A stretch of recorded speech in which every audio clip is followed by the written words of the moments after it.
Assalamu alaikum and welcome to today's class. So, today we are discussing about Robert Browning.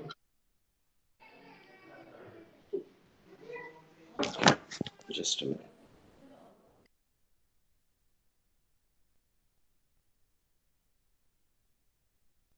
Okay, ji. So Browning जो है, he is from Victorian era and he is one of those people who really become impersonal when they're writing.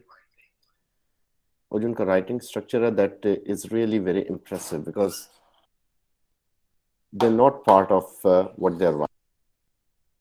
So actually they are beyond personal level. So आज हम कुछ ज़्यादा पढ़ेंगे क्योंकि we have novels also to discuss. So let's go in a quick manner. ये आपके सामने screen पे इसकी इम्पोर्टेंट कुछ वर्क्स लिखे हैं. So जहाँ तक ब्राउनिंग की लाइफ का ताल्लुक है, he was first writing about his own self, लेकिन उसके बाद इसको एक J.S. Mill की तरफ से criticism हुआ, जिसके बाद it is said that probably he started writing impersonal.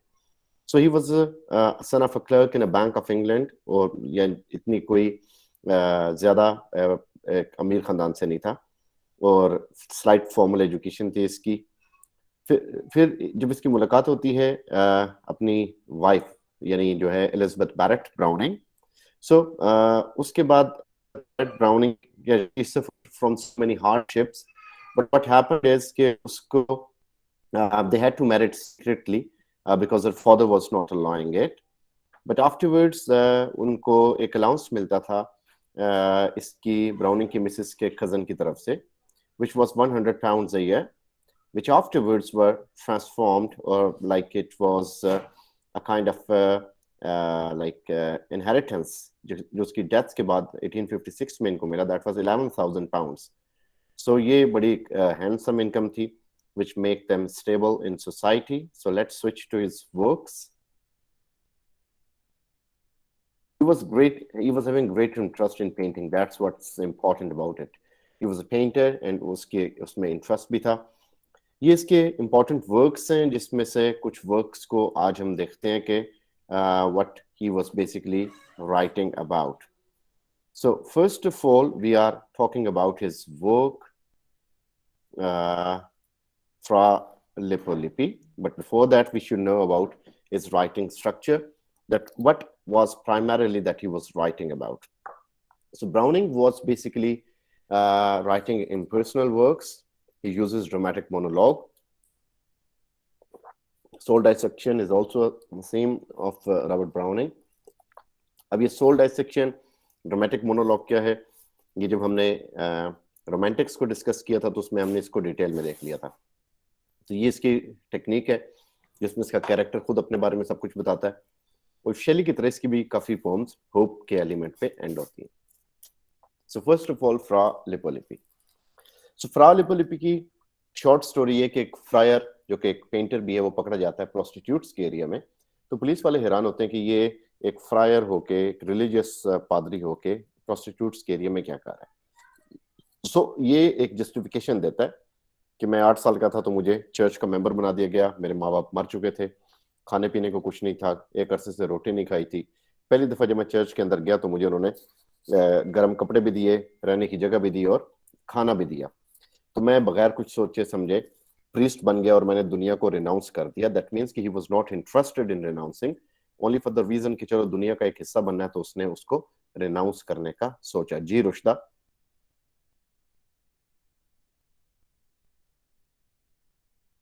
If you want to say something, you can.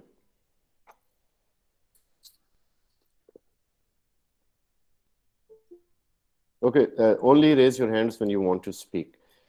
So फिर वो उनको एक कन्विंस करता है कि मैं पेंटर हो यानी फ्रायर हो के इस तरह की हरकतों में क्यों. So इसकी जो सारी पोम है basically that is all together about his defense of painting and defense of painters, of Renaissance painters, क्योंकि Renaissance painters का भी हमेशा चर्च से इख्तिलाफ रहा इसी हवाले से कि he was against church was against the painting structure, or painters did not accept the boundaries जो कि उनके ऊपर लिमिटेशंस लगाई जाती थी। तो इस लिहाज से ये जो है वो अपनी पेंटिंग को भी और पेंटर्स को भी प्रोटेक्ट कर रहा है। सो उसमें वो अपनी सारी एक्सप्लेनेशन देता है कि वो इस कैरेक्टर का है या इस हवाले से है, तो वो ऐसा क्यों है। फर्दरमोर हमें इसके जो कैरेक्टर है लिपो का, दैट इज इम्पोर्टेंट, उसको थोड़ा सा पढ़ लीजिएगा कि लिपो जो है what kind of person he was. So what logics he gives is very are very important, because church उस जमाने में पेंटर्स को एक्सेप्ट नहीं करता था कि बॉडीली पेंट करते हैं। वो कहते थे कि तुम फ्लैश को पेंट करते हो, सोल को किया करो। ये फ्लैश को पेंट करते थे, यानी ह्यूमन बॉडीज को। So this was primarily relation, यानी difference between both of them, या कॉन्फ्लिक्ट। फिर इसके बाद ड्रामेटिक एक्शन है, क्योंकि पोम ड्रामेटिक मोनोलॉग में लिखी गई, सो ड्रामाई एक्शन इसके ऊपर मौजूद है। सो इसमें बेसिकली वी फाइंड के बहुत सारे ऐसे एलिमेंट्स हैं जिसमें वी फाइंड के प्रॉपर एक काइंडली अपने माइक्स म्यूट कर दें। आपके माइक्स म्यूट नहीं होते तो अगेन समवन हैज, आरिफ आपका माइक अक्सर ऑन होता है, आपने अगर क्वेश्चन नहीं करना तो इसको ऑफ कर दिया करें प्लीज। We find के Okay, proper एक so now switching to the next form.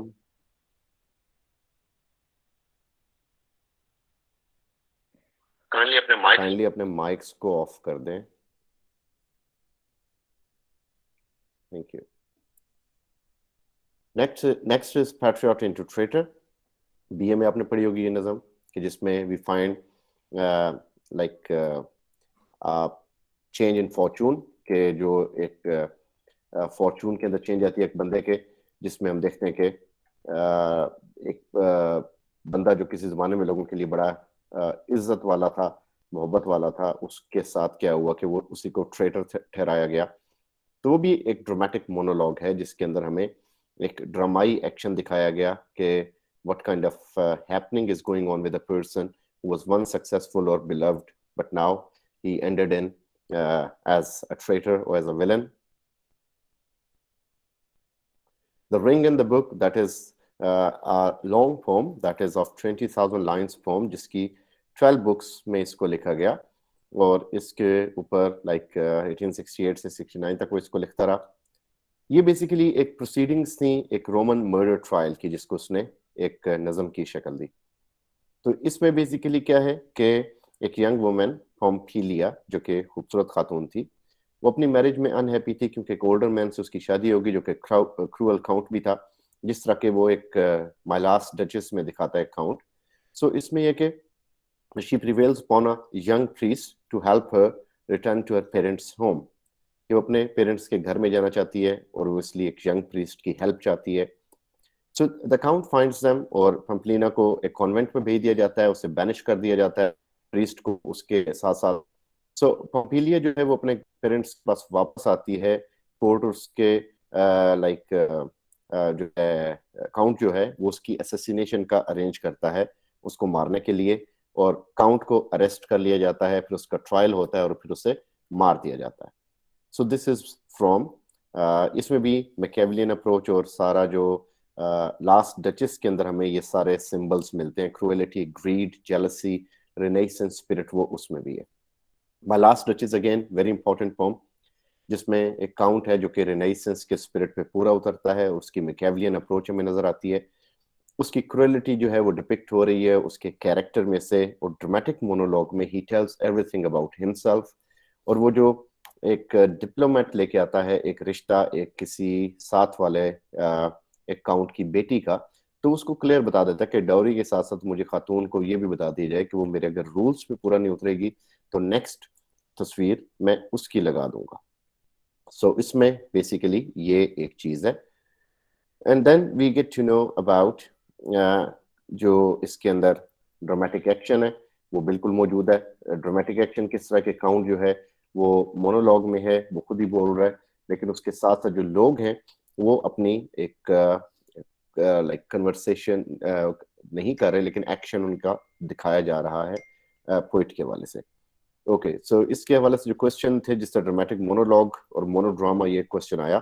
So monodrama जो होता है that is basically theatrical performance होती है जिसमें एक सिंगल एक्टर या जो एक सिंगल एक्टर या एक सिंगर एक किसी कैरेक्टर को पोर्ट्रे कर रहा होता है। सो उसमें ड्रामेटिक एक्शन नहीं है, वो सिर्फ एक पोर्ट्रेयल है किसी चीज की। ड्रामेटिक मोनोलॉग में जो है वो एक ड्रामेटिक एक्शन भी है। And if you want to go towards कि मोनोलॉग और मोनोड्रामा में क्या फर्क है, तो वो एक ड्रामाई अंदाज में पेश की जा रही है। जो मोनोड्रामा है क्योंकि ड्रामेटिक परफॉर्मेंस है, और जो मोनोलॉग है उसके लिए ड्रामेटिक परफॉर्मेंस होना जरूरी या स्टेज के ऊपर उसका होना जरूरी नहीं है। Last right together, so this is another poem by browning.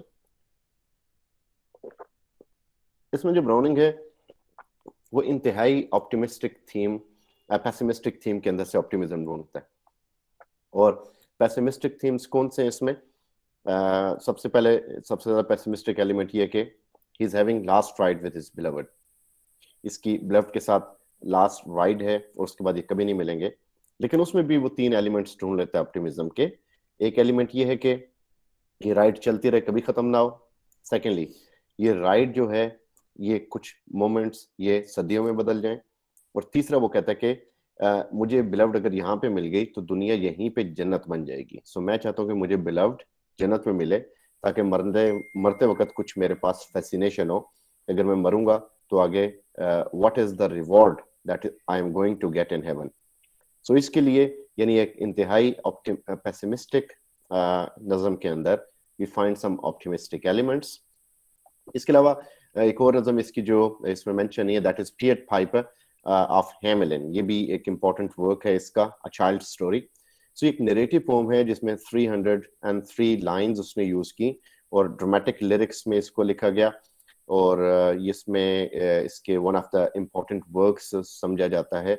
और एक क्लासिकल एक लेजेंड जो है उससे ये इंस्पायर्ड है कि टाउन ऑफ हेमेलिन, और इसमें जो बर्गर्स थे जो like desperate to rid the town of the rats that were overrunning it। जिसमें आपने सुना होगा कि एक पाइपर पाइप बजाता है और उसके पीछे रैट्स हैं, वो उसको फॉलो करते हैं। और उसके बाद उससे पहले उसे प्रोमिस किए जाते हैं कि टाउन्समैन तुम्हें पैसा देंगे अगर तुम ये काम करोगे। रैट से सब लोग तंग होते हैं। फिर एक बंदा आता है जो उस रैट्स को निकालने की हामी भरता है। वो फिर उसको रैट्स को निकाल देता है, लेकिन उसको फिर वो ट्रेयर या पैसा नहीं मिलता। तो वो दोबारा आता है, और दोबारा से जब उसको प्ले करता है तो वो उसको ले जाता है सारे चिल्ड्रन को, और उनके साथ डिसअपेयर हो जाता है। So this poem is about that, which is about written about children or child story, that the same case is going to happen in this poem that we read. Okay, the question is, if I have applied for PPSC lectureship but we don't sit in the paper, attempt, I guess वो attempt count नहीं होगी जिसमें आपने सिर्फ apply किया और आपने exam नहीं दिया। जब आप बैठ जाते हैं पेपर में और आप फेल होते हैं, खुदा न खास्ता, वो आपकी अटेम्प्ट काउंट होती है। सिलिलोक्वी बंदे की कन्वर्सेशन होती है, ये भी क्वेश्चन आया यहाँ पे। तो वो उस बंदे की कन्वर्सेशन है जो अकेला एक अपने ख्यालात को सोच रहा है स्टेज पे, लेकिन वो ऑडियंस को तो ख्यालात समझ नहीं आएंगे तो वो बोल के बताता है। और मोनोलॉग है कि एक बंदे की अपनी सोच, जिसको नॉर्मली ड्रामास के साथ सेपरेट रखा जाता है, वो पोइट्री की एक खसूसियत है। So let's have 1 minute or 2 minutes break and then we are going to begin again.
we are beginning with Heart of Darkness by Joseph Conrad. So that is the modern novel, and we have to read at least 4 to 5 modern novels today. So we won't focus much attention on the story, but rather on the themes and symbols while discussing them. And all of you are requested to please ask relevant questions while like it diverts the attention. So it is more about colonialism, imperialism, और जो एक attitude था western countries का कि वो जो colonial countries के अंदर जिस तरह सबजुगेशन हो रही थी, जो एक तरह से इस्तेसाल हो रहा था कालों का, नीग्रोस का, ब्लैक्स का, और जिस तरह उनको एक्सप्लॉइट किया जा रहा था, it is about that. So story जो है basically that is about a man named Marlow. So Marlow जो है वो एक ऐसा लाइक यानी बंदा जो कि जॉब मिलती है उसे एज अ शिप कैप्टन, और वो एक बेल्जियन कंपनी के थ्रू उससे जाना होता है कॉन्गो की तरफ.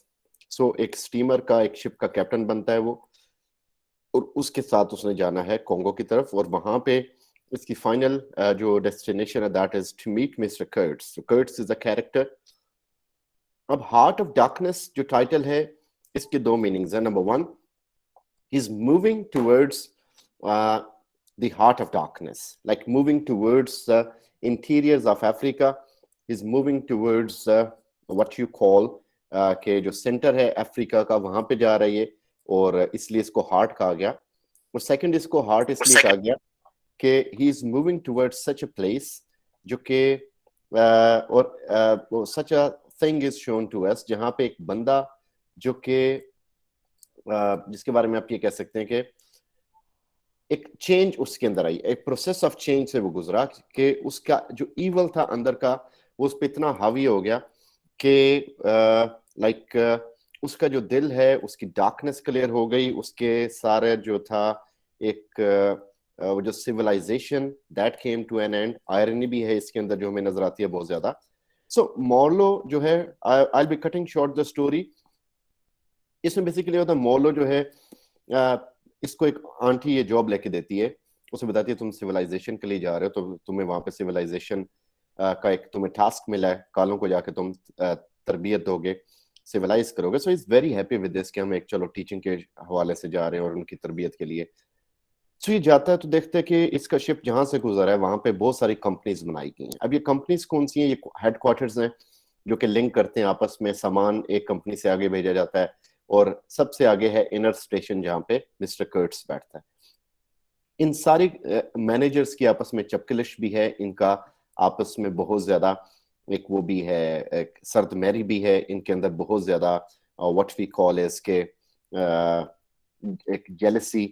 तो ये उसकी बेस पे एक बहुत ज्यादा इन लाइक ऐसे एटीट्यूड में है कि they can not like tolerate anyone, क्योंकि हर एक की कोशिश है वो ज्यादा से ज्यादा एक इनकम जनरेट करे. इनकम कैसे जनरेट हो रही है? वहां के सारे जो मिनरल्स, मटेरियल्स, उनको एक्सप्लॉइट करके, और खास तौर पे आइवरी यानी हाथियों को मार के उनका जो दांत है वो उससे जो है वो उनको भेजा जाता था अपने मुल्क में, जहां से बहुत सारा रेवेन्यू कमाते थे, बहुत महंगा बिकता था वो. सो उस चीज को इस पे यहाँ पे टारगेट किया जा रहा है, फोकस किया जा रहा है. सो ये जब मुख्तलिफ कंपनी से गुजरता है, इसको दो तीन चीजें पता लगती हैं. एक तो इन कंपनीज के अंदर यानी आयरोनिकल सिस्टम बहुत ज्यादा है कि इन अ वे के they seem that they are working but they are really not working. एक स्टीमर को रिपेयर करने में बहुत ज्यादा टाइम लग जाता है, हालांकि उसको यानी इतना ज्यादा उसकी रिपेयरिंग कॉस्ट नहीं है, लेकिन वो जो डिले होता है दैट इज वेरी पेनफुल. और इस डिले के दौरान ये मुख्तलिफ मैनेजर्स और उनकी सोच को जानता है. फिर एक और आयरनी देखते हैं कि कई जगह पे ऐसी जगह पे ब्लास्ट किया जा रहा है कि ट्रेन गुजर रही है तो उसकी पटरी डिस्टर्ब हो रही थी उस हवाले से, लेकिन मॉलो देखता है कि ट्रेन कहीं और थी और वो चट्टान कहीं और थी जिसको ब्लास्ट करना था इन्होंने, वो ट्रेन की पटरी की राह में रुकावट नहीं थी. एंड देन जो हाईएस्ट आयरनी है वो हम इसके एंड में देखेंगे. तो बहरहाल जब ये जाता है तो इसको एक कैनिबल्स जो हैं, जो आदमखोर जो नीग्रोज वो इसके साथ होते हैं कश्ती पे, उन्हें इसके साथ भेजा जाता है टुवर्ड्स मिस्टर कर्ट्स। और यहाँ पे जब एक जगह से गुजरते हैं तो वहां पे इनको आइडिया होता है कि एक फॉग सी है और they feel a sense of danger. So danger में से अचानक इन पे अटैक हो जाता है, जिससे इनका एक हेल्म्समैन जो है वो शिप जो चला रहा होता है वो मर जाता है, अफ्रीकन पर्सन। और मौलो जो आगे ट्रेवल करता है आगे एंड तक, उसमें उसके साथ एक लाश पड़ी है और उसके साथ कैनिबल्स हैं जो कि उसको कभी भी खा सकते हैं। So that would have been very disastrous moment for Marlow. लेकिन वहां पे फिर रशियन मिलता है। सो रशियन जो है इज हार्ले क्विन, उसको नाम देता है मौलो हार्ले क्विन का। तो अब ये हार्ले क्विन इसको क्यों कहा जाता है, क्योंकि एक तो ये बड़ा एक फनी किस्म का कैरेक्टर है, एक लाइक जिस लाइक इसके पैचेस लगे हैं जिस्म पे मुख्तलिफ कलर के जो इसे जोकर से सिंबलाइज करते हैं। ये मिस्टर कर्ट से इंस्पायर भी होता है और वो उसकी जो अपेयरेंस है उससे मौलो जो है बड़ा एक यानी हैरान होता है उस पर। तो एक बॉयश फेस होता है हार्ले क्विन का, और वो लाइक वो मौलो को ये बताता है कि नेटिव जो अफ्रीकन हैं उन लाइक उन्होंने इसको अटैक करने की कोशिश नहीं की थी, और वो बेसिकली जो है वो किसी हद तक सपोर्ट भी करता है उसको कर्ट्स को, और किसी हद तक उसकी अपनी जो है हम देखते हैं ट्रेट्स हैं जो कि उसके अंदर शामिल हैं। सो हम इसमें फिर आगे जब स्टोरी चलती है तो मौलो रीचेस टुवर्ड्स मिस्टर कर्ट्स। सो हमें मिस्टर कर्ट्स के बारे में कुछ आइडिया हो जाता है, क्योंकि शुरू नॉवल के शुरू से लेके मौलो भी और एक रीडर भी बड़ा इंप्रेस होता है मिस्टर कर्ट्स के कैरेक्टर से कि ये कौन है जिसको बार बार मेंशन किया जा रहा है। लेकिन जब मिस्टर कर्ट्स की बीमारी का पता लगता है, we get to know that he is not feeling good, और फिर एक स्ट्रेचर के ऊपर मिस्टर कर्ट्स को लाया जाता है मौलो के सामने। So this is first time when Marlow sees him. तो मिस्टर कर्ट्स को देख के इसको लगता है कि ये बंदा, यानी this is height of irony, कि मिस्टर कर्ट्स जो है ट्रांसफॉर्म हो चुका है बिल्कुल एक ब्रूट में। किस तरह ट्रांसफॉर्म हुआ कि उसने अपने आप को बिल्कुल उन जैसा बना दिया, हालांकि वो सिविलाइज करने गया था लेकिन वो खुद जंगलियों वाला उसने रूप धार लिया। उनके लिए वो एक गॉड की तरह बन गया, और गॉड की तरह वो उनके साथ साथ रहने लगा। Power corrupts and absolute, power corrupts absolutely. तो इन दिस वे वो एक इंतहाई करप्शन का शिकार बन गया, यानी ईवल इनकारनेट हो गया। वो बंदा जो सिविलाइजेशन के लिए गया था, he was the most in uncivilised person now. So वहां पे वो लोग उसको बड़ा जानते थे, मानते थे, और ये भी पता लगा कि इस पे जो अटैक हुआ था मिस्टर कर्ट्स के बंदों ने किया था कर्ट्स के कहने पे, ताकि कोई इसको लेने ना आ सके, because he wanted to live there. लेकिन अब मजबूरी है, उसको लाना पड़ता है। वहां पे इसकी मिस्ट्रेस भी होती है जो कि एक beautiful slave women, native women type होती है। सो उनको उसको देख के भी बड़ा एक आइडिया डेवलप होता है कि वो बहुत ज्यादा उसके करीब थी, इनका कोई रिलेशन था। सो रशियन जो है वो ये इस चीज को इम्प्लाई करता है, ये जो हार्ले क्विन है, कि like she is involved with Kurtz, और इसमें अब जो है इनको अच्छा नहीं लग रहा कि ये कर्ट्स को लेने आए हैं, but they have to take her. और इसमें हम जो कर्ट्स है बेसिकली, क्योंकि उसको पावर मिली है, सबसे इंपॉर्टेंट स्टेशन पे बैठा है, हर लोग उससे, हर बंदा वहां का उसको पूजता है, उसके साथ है। सो वो अब बिल्कुल उन जैसा हो चुका है। और जिस हम बाकी स्टेशन पे देख रहे थे, वहां पे जिस तरह एक्सप्लॉइट किया जा रहा था स्लेव्स को, नीग्रोस को, कि उनसे काम कराया जाता था, वो बीमार होते थे तो उन्हें डिचेस में फेंक दिया जाता था मरने के लिए, उनको आराम नहीं मिलता था, उन्हें सुकून नहीं दिया जाता था, फोर्स्ड लेबर थी। तो यहाँ पे बेसिकली कर्ट्स का एटीट्यूड इनसे कुछ बेटर था, और इसीलिए ये सब उससे प्यार भी करते थे क्योंकि वो उसे गॉड मानते थे। बहरहाल जब वो मॉर्लोस को लेके वापस आता है तो कर्ट्स एक बार फिर एस्केप की कोशिश करता है, लेकिन वो जा नहीं सकता। तो यहाँ पे क्या होता है कि मौलो जब उसको ला रहा होता है तो मीनवाइल उसकी डेथ होती है, और मरते वक्त उसके इंपॉर्टेंट वर्ड्स जो कि अक्सर पीपीएससी में आते हैं, that is the horror, the horror. So ये कहते हुए उसकी जान निकल जाती है, और मौलो जो है वो कंफ्यूज होता है उसको देख के इस सब को। Finally when he comes back तो वहां पे उसे कर्ट्स की फियांसे, उसकी इंटेंडेड मिलती है। सो वो उससे पूछती है कर्ट्स के बारे में, तो मैरागन जो है मौलो उसको बताता है कि क्योंकि वो उसकी बड़ी तारीफ कर रही होती है उसकी सिविलाइजेशन की, वर्च्यू की, अचीवमेंट्स की। सो मौलो भी झूठ बोल देता है जब वो उससे लास्ट वर्ड्स का पूछती है, तो वो कहती है कि उसने तुम्हारा नाम लिया था, हालांकि उसके जो लास्ट वर्ड्स से they were the horror, the horror. So these are the symbols. Meanwhile, let me have a question from someone was trying to ask a question. Yes, you can.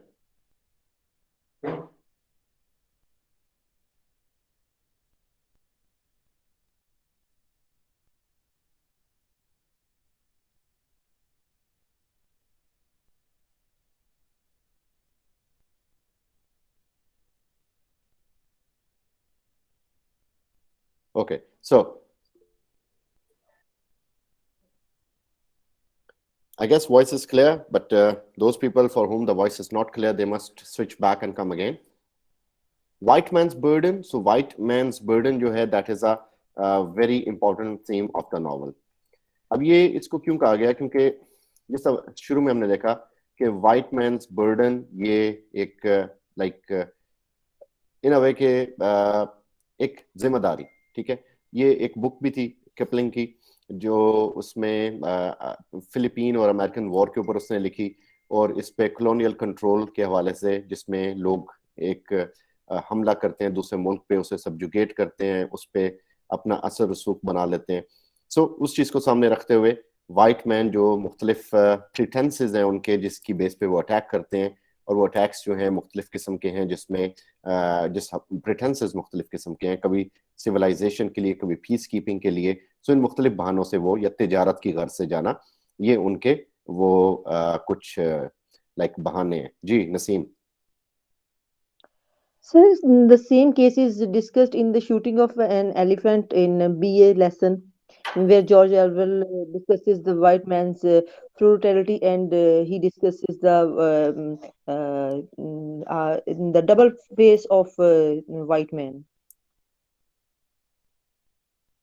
Ji you are Is right, this exactly that is the same brutality. यही irony है जो कि हमें यहाँ पे दिखाई जा रही है कि वाइट मैन जो हैं इनफैक्ट जा सिविलाइजेशन के लिए रहे हैं, लेकिन वो उसके अंदर अपना वो एक निकाल रहे हैं, एक मोटिव, अपना मकसद उनको पूरा करने जा रहे हैं। सो जो किपलिंग का जो था वाइट मैन्स बर्डन, वो भी बेसिकली इस हवाले से था, और ये सिंबॉलिकली उसी चीज को डील करे। ये थीम जो है बेसिकली उसमें से ही लिया गया है कि एक इनके अंदर आयरनी है, और ये बताया गया कि मैन जो है they bound to follow their relatives footsteps to colonise the lands of others, अपने बेनिफिट के लिए, कि लोगों के लाइक लैंड्स को कॉलोनाइज किया जाता है अपने बेनिफिट के लिए। सो हाथी को मारना या आइवरी टस्क्स लेना, आइवरी सबसे इंपॉर्टेंट था इसमें, क्योंकि आइवरी, हाथी दांत, ये सबसे ज्यादा इंपॉर्टेंट थे, तो वो इसमें सबसे ज्यादा उसके पैसे मिलते थे, तो बड़े बेशुमार हाथियों को मारा गया।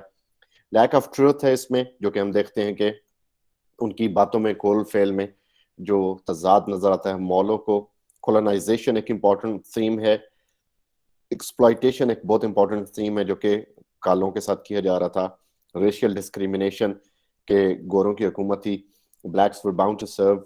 एलियनेशन एंड आइसोलेशन के मैन वर्सेस सोसाइटी, ये इंडिविजुअल वर्सेस सोसाइटी।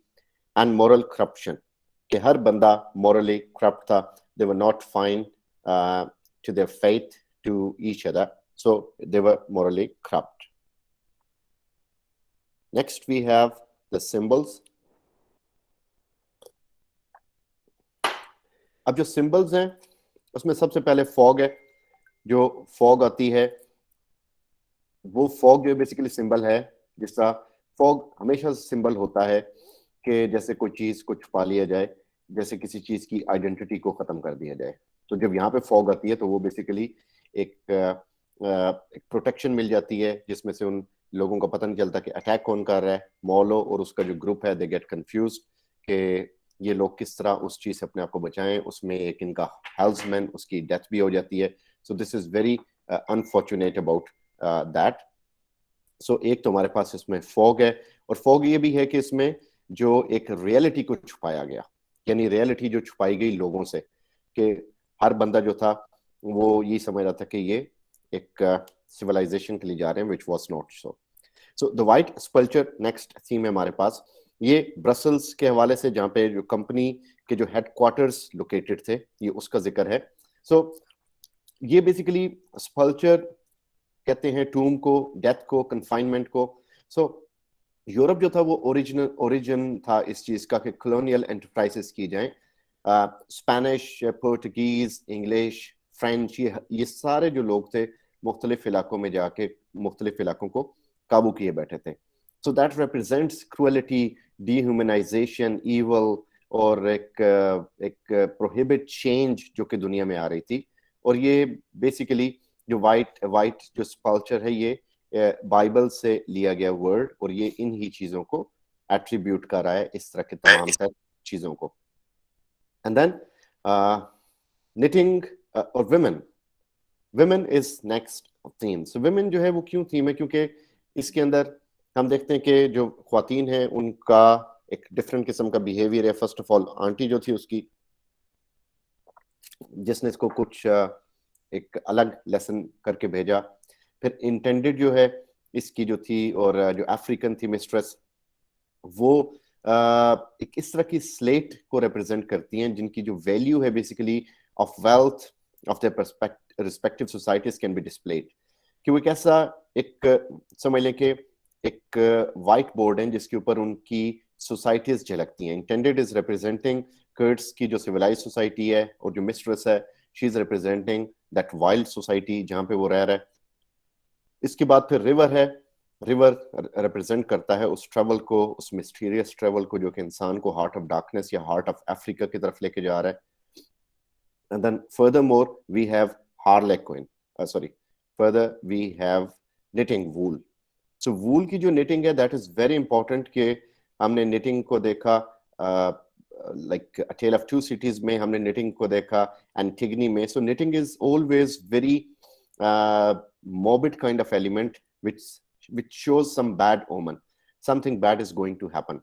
So जब ये knitting देखता है पहले ही एक लाइक उस वाइट स्कल्पचर के अंदर, तो ये वही चीज है जहां पे इसको फील होता है कि as if is not going to go through some good experiences. Darkness दिल की भी है, जैसा मैंने पहले बताया, और यानी ह्यूमन हार्ट का जो इवल इनकारनेशन. और डार्कनेस वो अफ्रीका ब्लैक होने की वजह से भी. आइवरी सिंबल है लस्ट का. और जो हार्लेक्विन है उसको हम ऑलरेडी डिस्कस कर चुके हैं कि वो एक यानी एक जोकर टाइप कैरेक्टर जो कि रिप्रेजेंट करता है वाइसेस को भी, जो रिप्रेजेंट करता है इंट्रिग्स को भी, जो एक क्लाउनिश बिहेवियर को भी, और इस तरह के तमाम एलिमेंट्स को. Okay, so this was heart of darkness. There was question about Indian literature. Yes, हम उसको डिस्कस भी करेंगे. Will discuss Ahmed Ali's twilight in Delhi. वो आज हमारा नेक्स्ट पार्ट है. Let me switch to the next novel.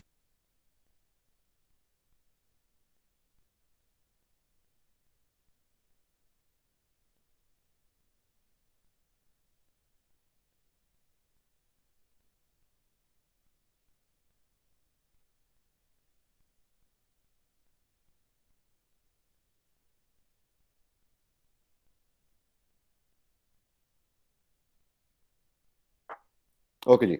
So Lord of the Flies, having the same colonial thoughts, not exactly colonial, but that is about the human heart that we are talking to. कि evil incarnation जो है वो इसके अंदर किस तरह prevail की गई, और किस तरह ये हम देखते हैं कि विलियम गोल्डिंग ने उसी सेम चीज को देखा कि लोग जो हैं वो किस हद तक यानी एक चेंज से गुजरते हैं. यानी बच्चे बेसिकली इनोसेंस से, और इनोसेंस के बाद वो एक जो डेवलिश एटीट्यूड है उसमें, कि इनोसेंस खोती है, उसके बाद वो किस तरह अपने आप को अपनी उस उनके अंदर एक ट्रांजिशन आती है, और वो ट्रांजिशन क्या रोल प्ले करती है इसके अंदर.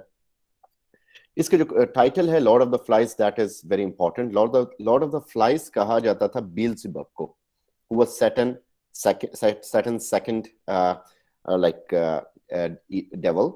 और इसकी ड्यूटी थी पैलेस्टाइन में, वहां पे जो थे इसराइलिटीज जो बच्चे, उनके ऊपर उनको बहकाने के लिए, उन करप्ट करने के लिए. सो ये बेसिकली चूंकि बच्चों के बारे में है, सो इसका नाम लॉर्ड ऑफ द फ्लाइज लिखा गया, क्योंकि बच्चों के अंदर हम एक इवल इनकारनेशन देखते हैं, या a journey of evil incarnation that starts from और within the little kids और बॉयज. अभी जो स्टोरी है basically that is of some raging war, जिसमें एक प्लेन जो है उसको फोर्सिबली इवैक्यूएट करना पड़ता है कुछ बच्चों को. अब ये ब्रिटेन का जो प्लेन है, ब्रिटिश प्लेन, उसमें से बच्चे जो हैं वो डिजर्ट हो जाते हैं, इवैक्यूएट हो जाते हैं, लैंड करते हैं पैराशूट्स के जरिए एक अननोन जजीरे के ऊपर, जो कि किसी चीज से कनेक्टेड नहीं होता। और अब यहाँ पे ये जो बच्चे हैं ये मुख्तलिफ जगहों पे उस जजीरे के पहुंच चुके हैं। तो उसमें एक बच्चा जो कि बड़ा हैंडसम, खूबसूरत और जवान, वो है रॉल्फ, और उसके साथ जो उसको पहला बच्चा मिलता है वो थोड़ी सी शॉर्ट हाइटेड और थोड़ा हेल्दी और मोटी ग्लासेस पहनता है, उसका नाम है पिगी। सो रॉल्फ और पिगी फर्स्ट टाइम एक दूसरे को मिलते हैं यहाँ पे। मीनवाइल उन्हें एक कॉन्च मिलता है। कॉन्च इज सी शेल, जिसको वो ब्लो करते हैं तो उसकी आवाज से बहुत सारे लोग वहां पे इकट्ठे होते हैं, और सारे बच्चे जो उधर मुख्तलिफ जगहों पे गिरे होते हैं वो आवाज को सुनते सुनते वहां पे पहुंच जाते हैं। So all of them assemble. तो जब वो देखते हैं कि ये रॉल्फ था जिसने इसको साउंड किया, तो वो सारे के सारे रॉल्फ को अपना लीडर मान लेते हैं।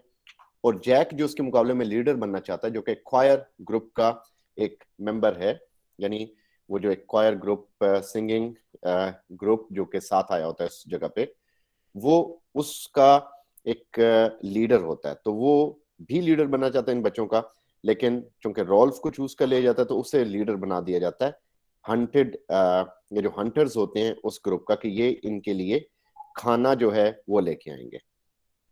Yes, there was a season, there is season 100, वो भी इसी तरह का है।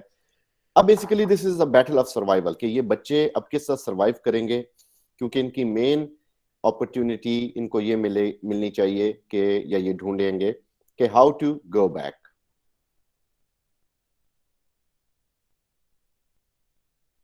सो व्हाट हैपेंस नेक्स्ट इज कि ये जो लाइक ग्रुप्स बन गए, अब उनमें अगेन आई कट आउट और कट शॉर्ट द समरी। अब इनमें बेसिकली अभी तक ये सारे बच्चे दे आर इनोसेंट, इनके अंदर कोई चेंज नहीं है, लेकिन एक चीज ये जो एंजॉय कर रहे हैं कि फैमिली, पेरेंट्स या कोई बड़ा इनमें नहीं है, so they can do whatever, so they feel like they're on picnic. वो जो एक अंदर थोड़े बहुत जगह होती है, पानी की पॉन्ड्स होते हैं, वहां पे ये जंप्स करते हैं, शुगल करते हैं, एंजॉय करते हैं, शरारतें करते हैं। वहां पे पिगी और रॉल्फ, इनकी कोशिश होती है कि हम जल्दी से जल्दी वापस जाएं। So they want to find means कि हम किस तरह ये कर सकते हैं। सो वो पिगी, रॉल्फ और जैक ये ट्रेवल करते हैं पहाड़ का, और उसके बाद दे बिलीव के हमें आग जलानी चाहिए, और उसमें सॉरी साइमन होते हैं उसके साथ। तो वो कहते हैं आग जलाएंगे और उससे कोई शिप डाइवर्ट होके या जो एरोप्लेन्स हैं वो हमें डिटेक्ट करेंगे और शायद हमें सेव कर लें। इस बात पे ये कन्विंस हो जाते हैं, और वहां पे आग जलाने के लिए पिगी के जो ग्लासेस हैं ये बड़े काम आते हैं। सो पिगी के ग्लासेस, इनकी बड़ी अहमियत है इस पूरे नॉवल के अंदर। पिगी के ग्लासेस से आग जलती है, और उसके बाद जो आहिस्ता आहिस्ता जो एक ग्रुप है, हंटर्स ग्रुप, वो हंटिंग में लग जाता है, और बाकी बच्चे इंजॉय करने में लग जाते हैं अपनी उस सैरो तफरी को। मीनवाइल क्या होता है कि वो जो आग है वो उनसे संभाली नहीं जाती, और वो आग जंगल में एक जगह पे फैल जाती है। उसमें ये भी समझा जाता है कि शायद कोई बच्चा उसकी जद में आ गया, और पिगी जो है वो जब जैक को क्रिटिसाइज करता है तो जैक उसको उसके जवाब में मारता है। तो यहां से एक तरह से वॉयलेंस देखते हैं हम, कि वॉयलेंस यहाँ पे स्टार्ट हो चुका है। नेक्स्ट व्हाट हैपेंस इज कि इस वायलेंट एटीट्यूड के बाद यानी सारे बच्चे जो हैं वो एक मीटिंग में आते हैं, और उसके बाद ये है कि उनको बताया जाता है अहमियत, कि क्या अहमियत है if you are having some fire as a signal. So उसमें जो जैक होता है वो इसलिए उसका ख्याल नहीं रख सका होता कि आग के फैलने का, क्योंकि वो हंटिंग ग्रुप पे होता है, हंटिंग मिशन पे होता है। एक जो होता है उसको पकड़ने में फेल हो जाता है। खैर, आगे जाके अब चूंकि इनकी ड्यूटीज होती हैं ताकि जो फायर है उसको थोड़ा सा हमने कंट्रोल में रखना है, तो एक पैराशूटिस्ट होता है जो ड्रिफ्ट होता है ऊपर से इसी वॉर के दरमियान, और वो आके एक दरख्त के साथ लटक जाता है। और उसको जब बच्चे रात को अचानक उनकी नजर पड़ती है तो उसे एक मॉन्स्टर समझ लेते हैं, और यहाँ पे मशहूर हो जाता है कि यहाँ पे एक मॉन्स्टर है जो यहाँ पे लर्क कर है और इनको पकड़ सकता है, खा सकता है। मीनवाइल जो लाइक हंटिंग है वो जारी है, और जैक को उस हंटिंग के मिशन में बड़ा मजा आ रहा है, और वो उन सबका यानी वो उसके साथ वाले सारे बच्चे मुंह पे काले निशान लगा के नीग्रोस की तरह उस हंटिंग ग्रुप को या उस चीज को बड़ा एंजॉय कर रहे होते हैं। खैर, एक टाइम आता है बीच में कि पास से एक शिप गुजरता है, और ये लोग बड़े खुश होते हैं कि वो शिप इन्हें बचा लेगा, लेकिन इनके हॉरर के लिए एक यानी to the horror of them they get to realise के शिप ने फायर को देखा ही नहीं, क्योंकि फायर तो जल ही नहीं रही थी। जो बच्चे थे वो अपनी मस्तियों में थे, जैक ग्रुप जिसकी ड्यूटी थी फायर के हवाले से, वो लोग अपने हंटिंग मिशंस पे थे, इस हवाले से फायर को कोई भी ना देख सका। तो खैर ये चीज जो है वो ये एक अपॉर्चुनिटी मिस हो जाती है। अब ये होता है कि आहिस्ता आहिस्ता जो जैक होता है उसका इन्फ्लुएंस बढ़ा होता है, और बच्चे भी उसके साथ बहुत ज्यादा अटैच हो रहे होते हैं, क्योंकि बच्चे आहिस्ता आहिस्ता उस वायलेंस में शामिल हो रहे होते हैं, जिसमें हंटिंग और वो सारे एलिमेंट्स, वो स्लॉटर, वायलेंस, हंट, वो सारा शामिल होता है। वो एक यानी फीमेल पिग को पकड़ लेते हैं। उसका सर काट के एक शार्पेंड स्टेक के ऊपर यानी एक नेजे के ऊपर उसको गाड़ लेते हैं, और बेसिकली सैम जो है, जो कि एक बड़ा यानी उसको विजन आते हैं, तो उसको विजन में यही चीज ऐसे नजर आती है कि जैसे लॉर्ड ऑफ द फ्लाइज है ये हेड, और वो इससे गुफ्तगू कर रहा है, और इन द एंड वो फिर माउंटेन पे जाता है। माउंटेन पे जाके वो जब देखता है पैराशूटिस्ट को कि ये पैराशूटिस्ट है, ये कोई मॉन्स्टर नहीं है, तो वो वापस आता है लोगों को बताने के लिए कि तुम लोग एवं ही डर रहे हो। बच्चों को बताता है कि यानी बताने के लिए आता है कि तुम्हें इससे डरने की जरूरत नहीं है। लेकिन और वहां पे क्या होता है, नीचे जैक और उसके साथी वो सारे फीस्ट कर रहे होते हैं, उस के गोश्त का बारबेक्यू कर रहे होते हैं।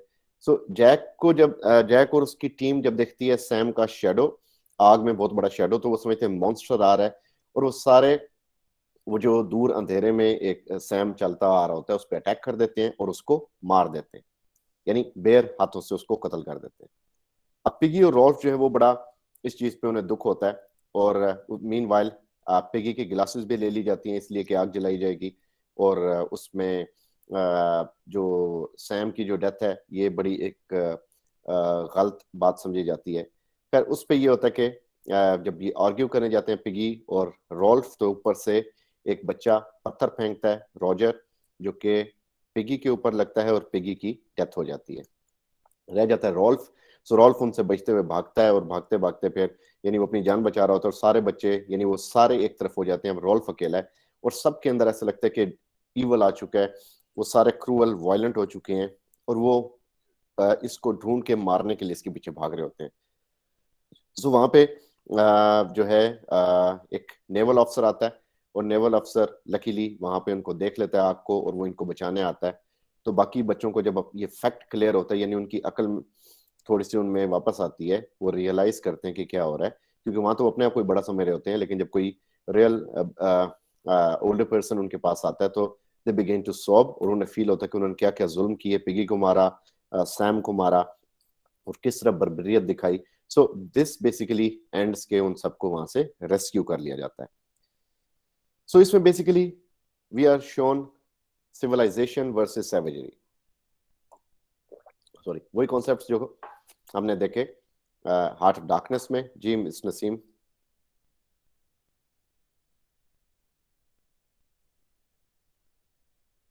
Okay, question is why were boys dropped on sea coastal? Because there was some failure of the plane and that could not fly for long. फिर लॉस ऑफ इनोसेंस, कि इन बच्चों की इनोसेंस लूज हो जाती है, यानी आहिस्ता आहिस्ता ये बच्चे अपनी इनोसेंस खो देते हैं और इनके अंदर की बर्बरियत ऊपर आ जाती है। स्ट्रगल टू बिल्ड सिविलाइजेशन, जो कि कौन कर रहा होता है, रॉल्फ, पिगी, साइमन, ये स्ट्रगल करते हैं लेकिन उनकी स्ट्रगल कामयाब नहीं होती। मैंस इनहेरेंट इवल, कि इंसान के अंदर एक इनहेरेंट इवल भी है। इनहेरेंट इवल क्या है कि यानी इसके अंदर बुराई भी है, अच्छाई भी है, डिपेंड करता है कि वो किस एलिमेंट को ज्यादा फीड करता है। ये बच्चे चूंकि अपनी बर्बरियत को फीड कर रहे होते हैं, so they become individualism versus community, कि कुछ लोग एक तरफ and many of the people are on the other side. Well, I've requested all of you to please keep your mics muted unless you are set to. Then we see man versus nature कि इंसान wild में क्या करता है, कैसे survive करता है. So that is battle of survival. और नेगेटिव कॉन्सिक्वेंसेज ऑफ वॉर के कॉन्सिक्वेंसेज क्या होते हैं, जंग किस तरह टेरिबल डिजास्टर्स लेके आती है. So symbols what we have is के the lord of the flies जो इटसेल्फ सिंबल है इवल का. पिगी के ग्लासेस सिंबल हैं एक अपॉर्चुनिटी का, जो कि अच्छा कोई अच्छाई क्रिएट करती हैं, कोई सिविलाइजेशन क्रिएट करती हैं. सिग्नल फायर जो है that is a symbol of rescue. Beast जो है that is symbol of unseen danger. Conch symbol of discipline. और जो pig hunt है that is symbol of barbarianism or cruelty. So this was Lord of the Flies. इसमें हमारे पास Rolf का character है जो कि लीडर है. He is positive, he is innocent, sympathetic. आपसे रिक्वेस्ट मैं कितनी बार करूं, आप लोग अपने माइक्स ऑफ कर लिया करें. कल को ये वीडियो जब आप सुनेंगे तो आप खुद तंग होंगे कि बार बार मेरा भी बीच में एक लाइक फ्लो टूटता है और मुझे बार बार आपको म्यूट करना पड़ता है. सो लीडर है, पॉजिटिव है, इनोसेंस है उसके अंदर. He is sympathetic towards all the people and he is well disciplined. उसके मुकाबले में जो जैक है, he is also leader of his choir group but he has negativity in him and he is evil incarnate. He's ruthless and he has lust of power. And then we have Piggy. So Piggy is intelligent. He's fat. He's asthma patient. सांस का मरीज है. Far-sighted, यानी दूरअंदेश है. He can judge what is going to happen or what should we do. And he is innocent like Rolf. So ये जितने भी innocent लोग हैं, ये उन लोगों की बर्बरियत का निशाना बनते हैं. जी मिस नसीम बोलें आप. Sir, we can see change of human nature from childhood innocence to wild behavior of grown-up. Yes, you're right. Thank you, sir.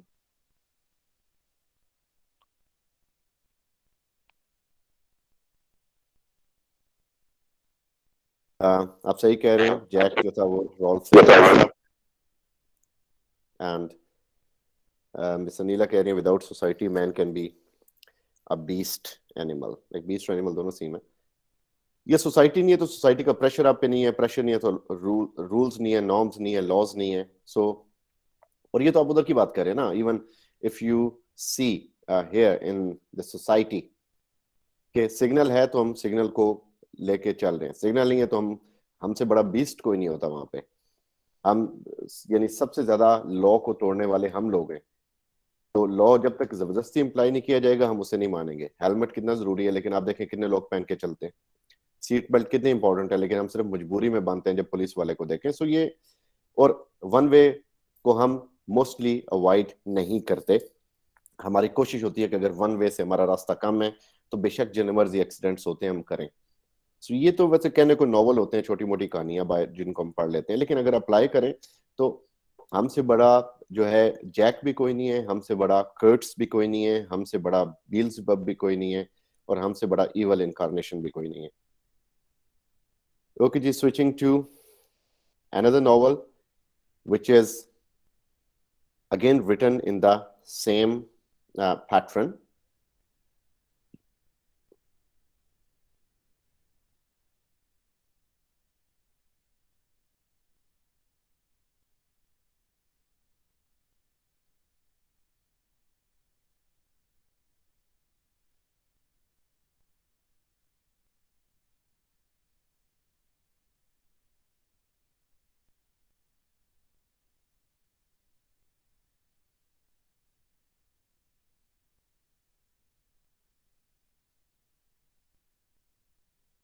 Okay, Jis. So now things fall apart.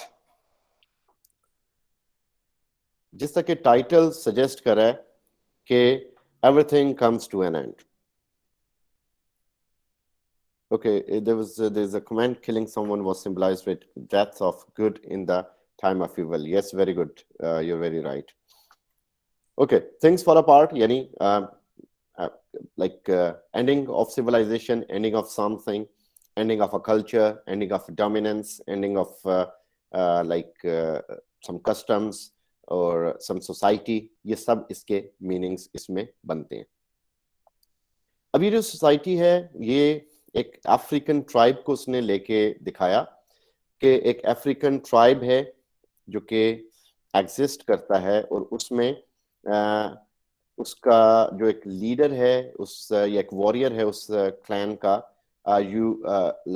Umuofia clan का, so that is Okonkwo. Okonkwo एक बड़ा बहादुर जंगजू किस्म का बंदा है जिसका जो बाप था ओनुका वो एक स्पेंडथ्रिफ्ट किस्म का बंदा था, कॉवर्ड था, वो फजूल खर्ची करता था, काम चोरी करता था और बुज़दिल था। ओकोनकोवो को ये बात बड़ी बुरी लगती है। उसके ख्याल में ये बुज़दिली औरतों की हैबिट है, मर्दों में नहीं होनी चाहिए। और वो अपने जो उसका बाप था वो इन चीज़ों के होते हुए यानी इन चीज़ों के साथ साथ डिसरिप्यूट में उसकी डेथ हुई और कुछ विलेजेस के जो डेथ्स से वो अनसेटल्ड थे जब उसकी डेथ हुई। सो ओकोनकोवो जो है वो एक वॉरियर बना, एक फॉर्मर बना, मेहनती इंसान बना, बहादुर बना। तो वो ये चाहता था कि उसे उसके बाप से कंपेयर ना किया जाए, उसे अपने बाप से नफरत थी। और इसका जो बेटा था नोई जो कि 9 years old है, वो 12 years old है, वो बहुत ज्यादा यानी उसकी उम्मीदों के बरक्स है। ना वो बहादुर है, ना वो इतना मेहनती है और इसको लगता है कि ये इसका बेटा इसके बाप की तरह उसके नक्शे कदम पे चलेगा, वो ओकोनकोवा की तरह नहीं बनेगा। खैर, इसमें ये होता है कि एक सेटलमेंट होती है साथ वाले विलेज के साथ इनकी इस ट्राइब की, तो उसमें इनको एक वर्जिन और एक 15 years old बॉय मिलता है। सो 15 years बॉय का चार्ज ले लेता है कौन को वो। सो उस बॉय का नाम है इकिमिफुना और वो एक आइडियल बॉय होता है। उसमें इसको अपना असल बेटा नजर आता है क्योंकि इसका बेटा जो नोए है इसकी करेक्टरिस्टिक्स हमने देखी, लेकिन जो इकिमिफुना है, he is strong, he is brave, he is not covered, he is honest, he is hard worker. तो उसे इसमें अपने वो तमाम क्वालिटीज नजर आती हैं जो कि अपने बेटे में देखना चाहता था। और जो है अकोनकोवो को वो अपने बाप की तरह रखता है और उसे फादर कह के बुलाता है। अकोनकोवो को उससे बहुत मोहब्बत है लेकिन उसका इजहार नहीं कर सकता। फिर उसमें ये होता है कि एक पीस के दौरान उसकी जो यंगेस्ट वाइफ है अकोनकोवो की, बहुत सारी बीवियां, उसमें जो यंगेस्ट होती है वो उसको नेग्लिजेंस की बेस पे उसको मारता है और इससे पीस खराब होता है उस इलाके का। और फिर वो अपनी कुछ सेक्रीफाइसेस करता है जिसपे रिपेंटेंस शो की जाती है। तो सेक्रीफाइसेस भी हमें दिखाई गई कि एक एलिमेंट था इस कबीले का और ख्वातीन के ऊपर जुल्म वो भी इस कबीले की एक कैरेक्टरिस्टिक थी। इकिमिफुना जो है वो 3 साल रहता है इसके साथ। फिर एक उसको जो उसके क्लैन के जो लीडर हैं वो उसको बताते हैं या उनको एक ऑर्डर या जिसका ओरेकल होती है, कहा जाता है कि वो उसको अकोन को वो मार दे इकिमिफुना को और उसकी कुर्बानी दे दे। अब ये जो चीज़ है ये बड़ी उसके लिए डिजास्टरस होती है। इसका बेटा भी बड़ा अच्छा दोस्त बन चुका होता है उसका, ये भी बड़ा प्यार करता है, हालांकि बताता नहीं है उसको लेकिन ये उससे बेतहाशा प्यार करता है और वो नहीं चाहता कि वो इस तरह करे।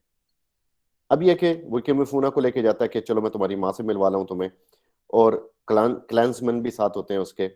अब ये वो टाइम होता है कि वो अपने क्लैंसमैन के सामने उनसे बगावत नहीं कर सकता या ये नहीं शो करा सकता कि मैं किसी लम्हे कमजोर पड़ा। तो इकिमिफुना जब इसको मिलने वापस आता है तो ये उसको मार के उसके 2 टुकड़े कर देता है, कत्ल कर देता है। नोई को भी बड़ा अफसोस होता है उसके मरने का। सो इसके बाद वो डिप्रेशन में चला जाता है कौन को वो, उसके बाद ना कुछ खाता है पीता है। और फिर उसके बाद एक फेस्टिवल होता है जिसमें इकिमिफुना की फायरिंग से, गन फायर से एक विलेज लीडर का बेटा मर जाता है। अब इसकी बेस पे क्या होता है, क्राइम की बेस पे इसको निकाल दिया जाता है और इसको रहना पड़ता है अपनी माँ के नेटिव ट्राइब बबांटा में। बबांटा में आके वो अपनी एग्जाइल की लाइफ गुजार रहा होता है कि वहां पे आते हैं प्रीचर्स यानी मिशनरीज। सो मिस्टर ब्राउन उनका लीडर होता है और वो आके उनको यानी सारी बाइबल की प्रीचिंग्स करता है। और विलेजर्स जो हैं उनको फिलहाल नहीं पता होली ट्रिनिटी या ये सारे कॉन्सेप्शंस क्या हैं।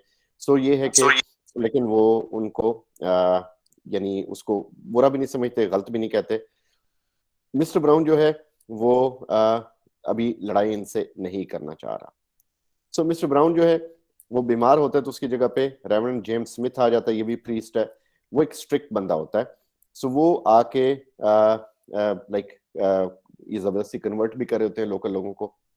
सो वहां पे कॉनकवा को ये बात बड़ी बुरी लगती है कि ये लोग किस तरह हमारे इलाके को काबू कर रहे हैं, अपना चर्च डेवलप कर रहे हैं और हम पे अपना असर रसूख डेवलप करना चाहते हैं। तो कॉनकवा जो है वो इनमें से इनके लीडर को अपने नेज़े से मार देता है और वो ये रियलाइज करता है कि मेरा सारा क्लैन मेरे साथ खड़ा होगा, लेकिन टू हिज हॉरर उसके साथ कोई भी खड़ा नहीं होता। सब लोग ऑलरेडी रिजाइन कर चुके होते हैं उस नई हुकूमत के इंपीरियलिस्टिक एटीट्यूड के। सो इस चीज से बड़ा गिल्ट डेवलप होता है इसके अंदर और वो फिर अपने आप को मार देता है। सो यहाँ पे बेसिकली वी फाइंड कॉलोनियलिज्म और उसके एडवर्स इम्पैक्ट्स, या सोशल ट्रांसफॉर्मेशन देखते हैं हम, और एक ट्रेडिशन देखते हैं, या मैस्कुलिनिटी यहाँ पे दिखाई गई कि जो मैस्कुलिनिटी है वो किन किन चीजों में रखी गई, सुपीरियरिटी दिखाई गई इंग्लिश की कि वो किस हद तक सुपीरियर हैं। एक सोशल डॉक्यूमेंट्री लिखी उसने अफ्रीका की उन ट्राइबल एरियाज की, और एक सोशल डिसइंटेग्रेशन है उनकी अपनी सोसाइटी की ड्यू टू इंपीरियलिज्म, और एम्बिशन एंड ग्रैंड्योर जो कि उस इलाके के हवाले से उन लोगों के थे, या जो एक उनका एक तर्ज रहन सहन था, और फ्री विल एंड फेट कि फेट कुछ और प्लान करती है, इंसान की फ्री विल कुछ और प्लान करती है, लेकिन इन द एंड जो विन करती है that is fate. So this was things fall apart by Chinua Achebe. ये जितने भी प्लेज हैं इनके अंदर सॉरी नॉवेल्स, एक चीज कॉमन है अभी तक जो हम पढ़ रहे हैं, सिवाय जो लास्ट हम पढ़ेंगे टू द लाइट हाउस, जिसमें इंपीरियलिज्म एक थीम नहीं है, लेकिन अगेन वॉर उसका भी एक थीम है। So second last for today is twilight in Delhi. Twilight in Delhi जो है that is by Ahmed Ali, so we can put it in south Asian literature, जिसको हम इस हवाले से डिस्कस करेंगे। सो ट्वाइलाइट जो है the word means diminishing of something, किसी चीज के अंदर कमी आना। Delhi means not only Delhi city but also the Muslim rule, also subcontinent के culture and the moral values of people, and also not only about the people or all over India but also about the protagonist जिसकी story को हम discuss करने जा रहे हैं। तो ये घर के अंदर भी ट्वाइलाइट आ रहा है और ये एक सोसाइटी में भी आ रहा है, पॉलिटिकल लेवल पे, सोशल लेवल पे, हर लेवल पे। सो इसमें we are given a story of Mir Nihal. So Mir Nihal जो है वो एक इंडियन यानी इंडिया, जब भी हम यहाँ पे कहेंगे इट मीन्स के सब कॉन्टिनेंट इंडिया। सो एक इंडियन कल्चर के अंदर अपनी लाइफ गुजार रहा है, और उसमें ये है कि पर्सनल चेंजेस हैं उसके, जो उसके अंदर उसकी फैमिली के अंदर आ रही हैं। सो उन चेंजेस को या उन चैलेंजेस को उसने फेस करना है, और साथ साथ उसका बेटा असगर भी एक ड्रामेटिक चेंज में से गुजर रहा है। अब असगर जो उसका बेटा मीर निहाल का, वो उसकी शादी वहां पे नहीं हो रही जहां पे वो एक्सपेक्ट करता है, और इसी तरह इंडिया भी एक चेंज से गुजर रहा है कि इंडिया जो उसको भी ऐसे हाथों में दिया जा रहा है जो कि वो उस जहां पे वो इंडिया विलिंग नहीं है। किंग जॉर्ज 5 की जॉर्ज की कोरोनेशन सेरेमनी है जिसको यहाँ पे डिस्कस किया जाएगा। यार माइक ऑफ कर लिया करो अल्लाह के बंदों।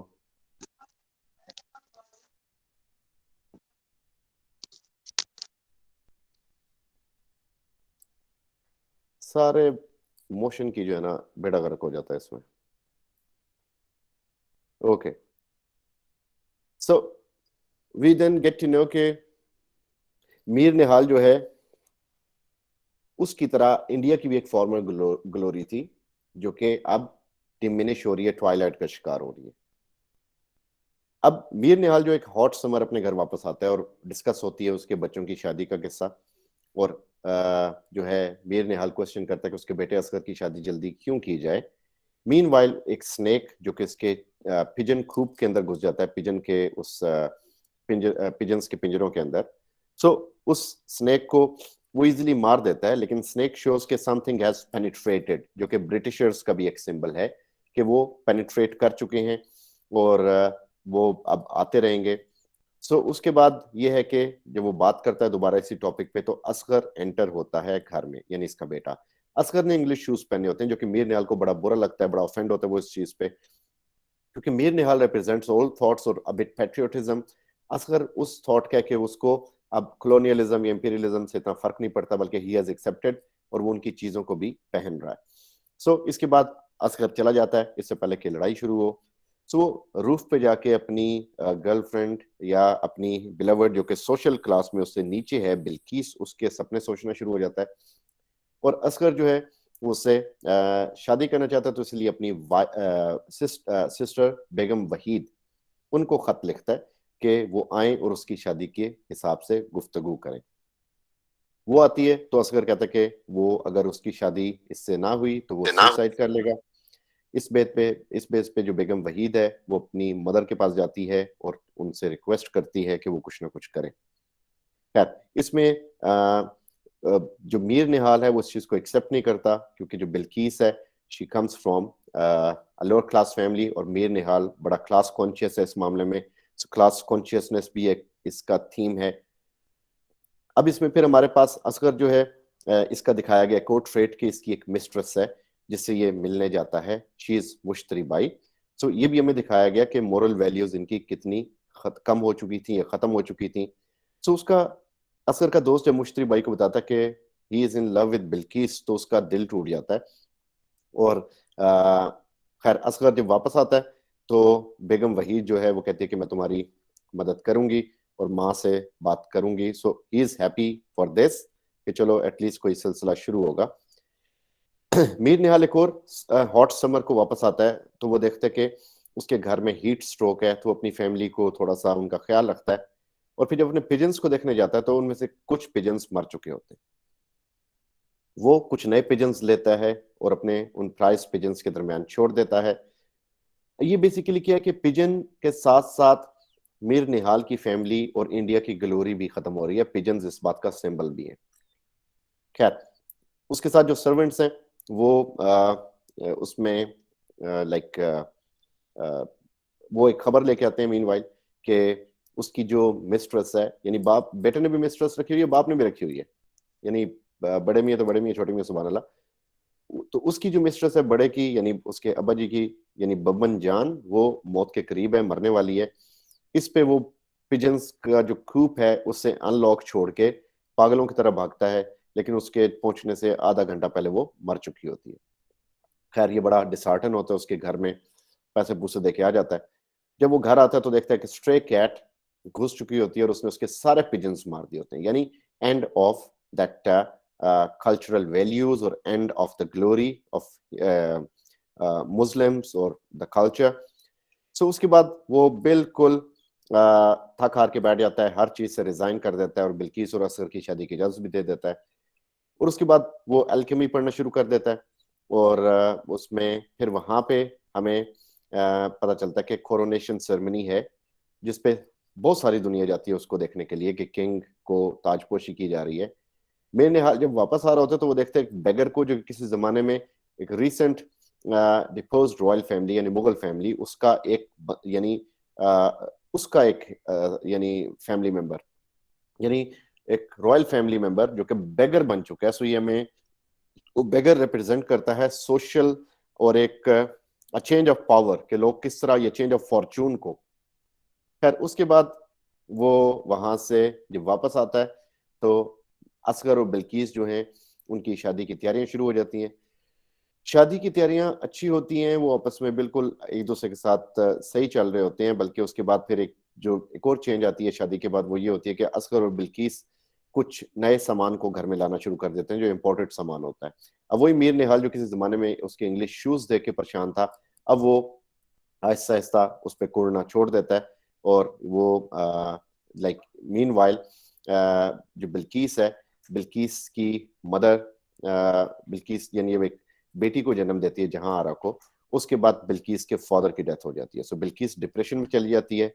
आहिस्ता आहिस्ता असर की फीलिंग भी उसकी तरफ से खत्म हो जाती है और वो उसको मारता भी है, डांटता भी है, उसको उसकी केयर नहीं करता। बिल्किस की फैमिली भी इस बात में बड़ी परेशान होती है। खैर, बिल्किस को टीबी होती है, ट्यूबरक्लोसिस, उस वजह से उसकी डेथ हो जाती है। खैर, बिल्किस के मरने के बाद उसकी यंग सिस्टर जोरा वो आती है और वो असगर के बच्चे की यानी उसकी बेटी की हिफाजत करती है, उसका ख्याल रखती है। असगर को पहले मुश्तरी बाई, फिर उसके बाद बिल्किस, अब जोरा से भी प्यार हो जाता है। खैर, वो उसके इस रिलेशन के बाद वो उसकी मदर से बात करता है, तो उनके माइंड में तो ये होता है कि जो इसने पहली बेटी का हाल किया वो दूसरी का करेगा। खैर, वो उसकी परमिशन उसको नहीं मिलती, बल्कि उसकी शादी कहीं और कर दी जाती है। वो उस पे भी हार्ट स्ट्रिकन होता है। मीर निहाल जो है वो अब पैरालिसिस का शिकार हो चुका होता है, क्योंकि उसका बेटा हबीबुद्दीन जो कि बीमार है, उसकी डेथ हो जाती है। सो ये जो सारी एक डिसइंटेग्रेशन हो रही है इस नॉवल के अंदर, वो सारी डिसइंटेग्रेशन मीर निहाल की फैमिली में भी हो रही है। सो मीर निहाल की family basically on a greater level उस सब कॉन्टिनेंट इंडिया को रिप्रेजेंट करती है, जिसके अंदर आहिस्ता आहिस्ता ये डिसइंटेग्रेशन हर तरह से चल रही है। कुछ इनकी अपनी रीजंस हैं, कुछ इनकी अपनी जात की वजह से, कुछ इनकी अपनी आदतों की वजह से। खैर, society meanwhile comes to an end. So we find theme of twilight, we find diminishing of Muslim culture. Marriage को दिखाया गया कि किस तरह एक बहुत सारे लाइक टैंगल्ड इश्यूज के अंदर से गुजरना पड़ता है, and that is sexually स्प्रेस society, जिसमें लोग लाइक जिस तरह बिल्किस है उसके साथ शुरू में कॉपरेट नहीं करती, और फिर इसका जो एक रिलेशनशिप है मुख्तलिफ ख्वातीन के साथ या मिस्ट्रेसेस के साथ, वो हमें इस नावल में दिखाया गया कि किस तरह इसको बड़ा कॉमन समझा जाता था उस जमाने में। कॉलोनियलिज्म के असरात दिखाए गए, and how religion is like a kind of forbidden or like forgotten, sorry. Nobody is ready to look for the religion, कि religion को कोई भी नहीं देख रहा, religion की कोई take care नहीं हो रही. So this was Twilight in Delhi by Ahmed Ali.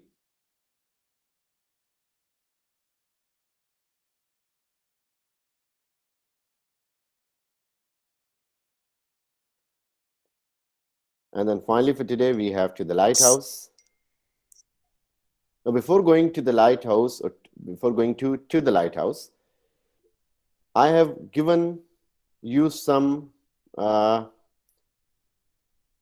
like framework in which you people have to divide yourselves among pairs. So how that you can develop yourselves, some people from in like in the class if you know each other, या फिर आप अगर देखते हैं कि आपके आसपास कोई ऐसे फ्रेंड्स हैं आपके, डेफिनेटली होंगे, आप सबने बीएस मास्टर्स किए हुए, एमफिल किए हैं, आप उनको चूज करें, और वो जो एक पीडीएफ मैंने स्लाइड आपको भेजी है, पीडीएफ एक फाइल भेजी है बेसिकली, उस पीडीएफ फाइल को उस हवाले से, फॉर एग्जांपल उसमें अगर 4 ऑथर्स डे 1 में हैं, ये 4 उसमें कॉन्सेप्ट्स या चैप्टर्स हैं डे 1 में, या टॉपिक्स हैं, 2-2 लोग उसको बांट लें आपस में।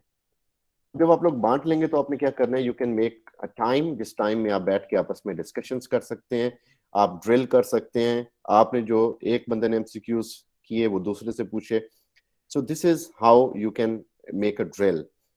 पीछे दिन कितने वी रियली डोंट नो, लेकिन इन 24 days you can make a very handsome drill. आप बड़ी अच्छी तरीके से उस ड्रिल को करके सक्सेस हासिल कर सकते हैं।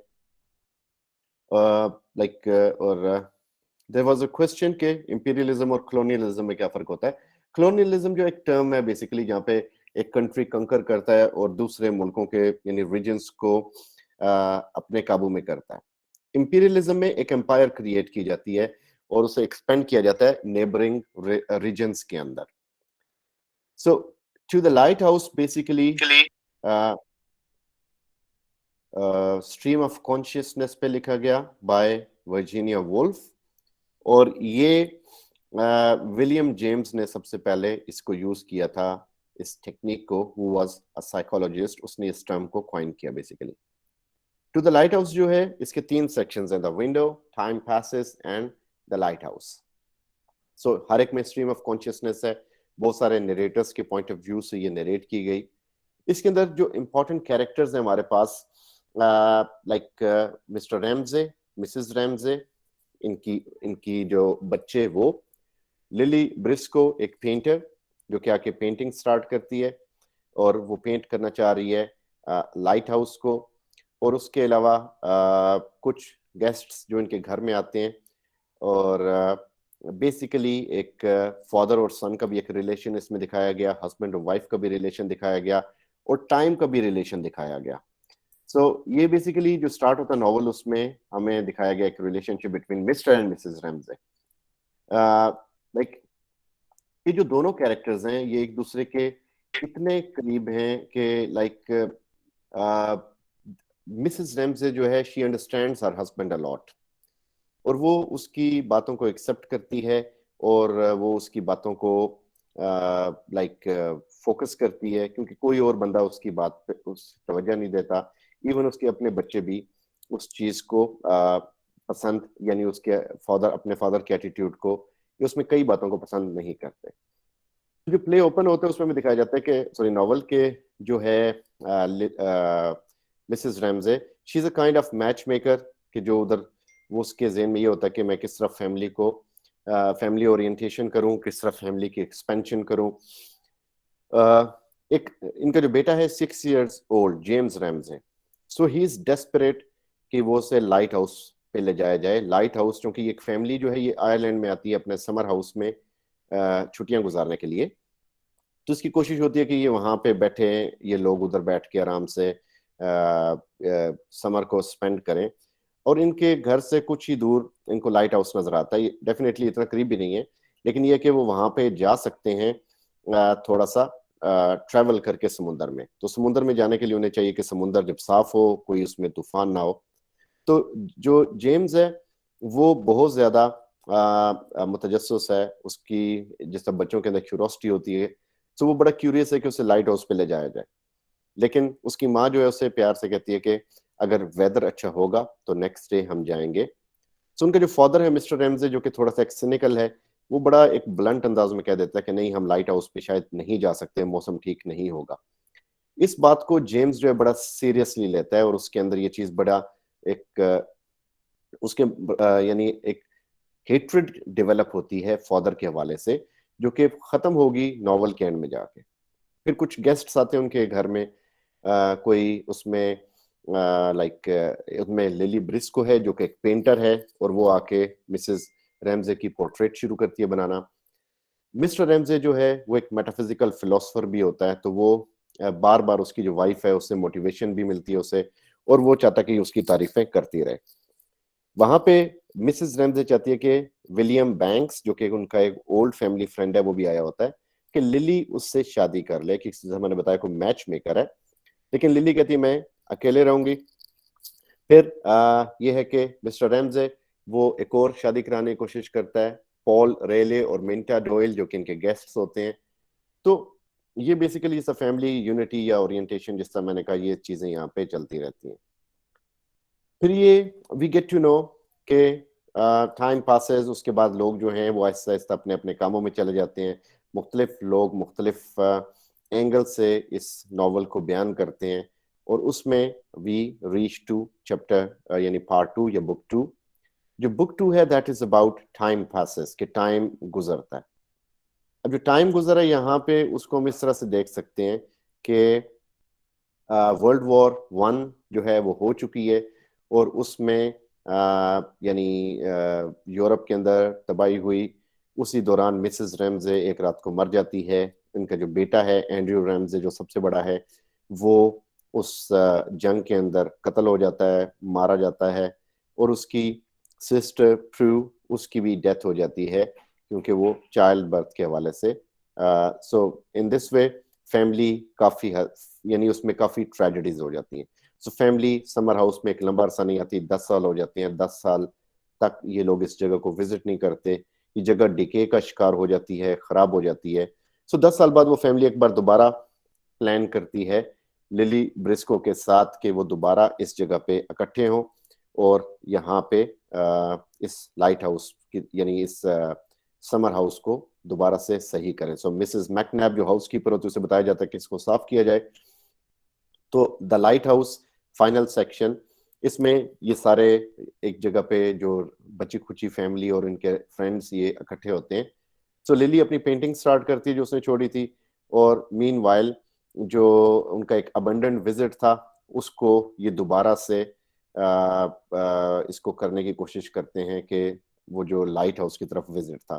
तो यहाँ पे मिस्टर रैमजे, उसका बेटा जेम्स और उसकी सिस्टर ये कैम, तो ये आहिस्ता आहिस्ता यानी जब वो जा रहे होते हैं लाइट हाउस के करीब, तो इसमें बच्चों के अंदर एक मोहब्बत बढ़ती जाती है बाप के लिए, जो कि तब खत्म हो गई थी 10 साल पहले। सो वो और लिली जो है वो अपनी पेंटिंग को फिनिश कर लेती है मीनवाइल। सो यहाँ पे दिखाया जाता है कि everything comes down to an end, कि लिली अपनी पेंटिंग को मुकम्मल कर सकी, एक फैमिली रिलेशनशिप एस्टेब्लिश हो गया बच्चों का बाप से, फाइनली उन्होंने उस लाइट हाउस को भी देख लिया। तो यहाँ पे हमें दिखाया गया कि ट्रांजिएंस ऑफ वर्क एंड लाइफ, कि हर चीज जो है वो परमानेंट नहीं है। आर्ट जो है वो चीज़ों को प्रिजर्व कर सकती है, और जो प्रेजेंस है लाइट हाउस की वो एक मिस्टीरियस एलिमेंट है, या सेंस ऑफ कंप्लीशन है उसके अंदर, या वो एक ऐसी मिस्ट्री है जिसको ये सॉल्व करना चाहते हैं, जिसकी तरफ जाना चाहते हैं। उसके अंदर एक कंपेलिंग और एक अल्यूरिंग किस्म की कैफियत है। वॉर जो है डिजास्टर है जो बहुत सारे लोगों को मार देता है, फैमिलीज को डिसइंटेग्रेट कर देता है। वाटर जो है वो when it is peaceful it is good, when it is not so it like you cannot do anything, आप कहीं भी नहीं जा सकते। फीमेल जेंडर रोल्स का दिखाया गया कि उन्हें किस तरह सबवर्जन का शिकार बनाया गया। And time which heals everything, और टाइम चेंजेस एवरीथिंग। सो ये इसके इंपॉर्टेंट थीम्स हैं। ओके, नाउ अक्सर you wanted to say something, yes please add.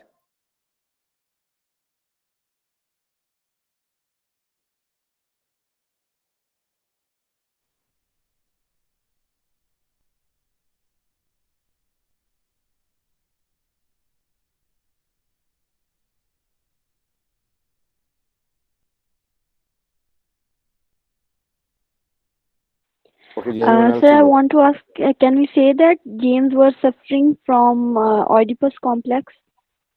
Yes, you can apply that on him, because definitely he was very close to his mother and he hated his father, whatever the reason may be.